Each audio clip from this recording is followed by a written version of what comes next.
remarqué, mais à une époque, une voiture électrique, ça devait se voir.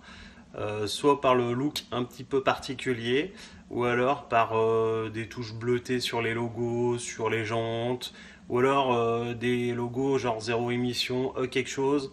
Voilà. Aujourd'hui, ben, il y a des voitures un petit peu passe-partout. On n'est plus obligé de faire savoir qu'on roule en voiture électrique, comme par exemple les 208, C4, qui sont les mêmes, les Golf aussi, qui étaient les mêmes que précédemment. Alors on comprend bien que le E apposé avant le patronyme d'une voiture électrique, ça veut dire électrique ou electric en anglais, mais est-ce qu'il faut le prononcer à la française ou à l'anglaise? Alors le premier exemple que j'ai pris, c'est l'Audi, voilà, la gamme électrique d'Audi. Alors si on veut dire e-tron, à l'anglaise, c'est quand même mieux que e-tron. Voilà. Alors si sur la plupart des modèles électriques, prononcer le E ou I, ça n'a pas grande importance sur la Opel E-Corsa, sur la Honda E ou Honda I, sur la i208 ou E208, on s'est payé une franche rigolade avec l'essai de la Nissan Leaf quand on est revenu de l'essai de la Leaf 40, notamment à cause de la E-pédale. À l'anglais ça fait e-pédale. Et puis on venait de croiser des cyclistes et puis on disait ah, il pédale, voilà, le mec forcément en vélo, il pédale. Et puis s'il pédale et que ça monte, forcément, il force. Eh bien c'est le patronyme du futur Nissan Ariya 4 roues motrices, puisque ce sera le Nissan Ariya E4 ORCE ou en anglais e-Force. Pour le SUV Jaguar, quoi qu'on dise, il faut le prononcer à l'anglaise.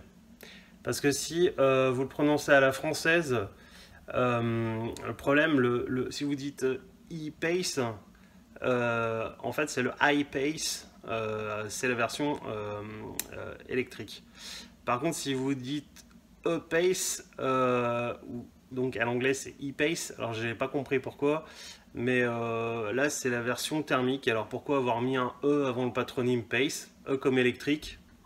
Alors là, bon. Voilà. Donc si on ne veut pas se mélanger, il vaut mieux le prononcer à l'anglaise. Le e-Pace est thermique, le I-Pace est électrique. Alors franchement, la Ford, le SUV Mustang, là, vaut mieux parler de la Ford Mach-E et prononcer le E à l'anglaise. Parce que sinon, Mach-E, c'est pas top, quoi.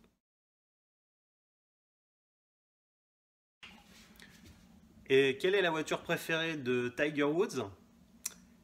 La Golf électrique. Parce que e-Golf. E-Golf. Tiger Woods. Bon.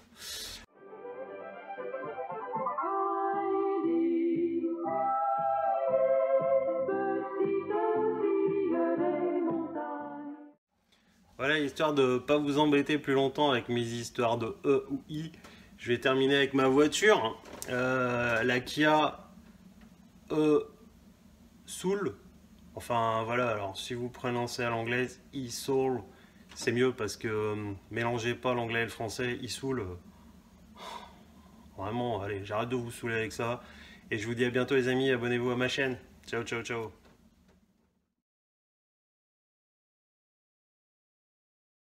Et vous, quand passez-vous à l'électrique?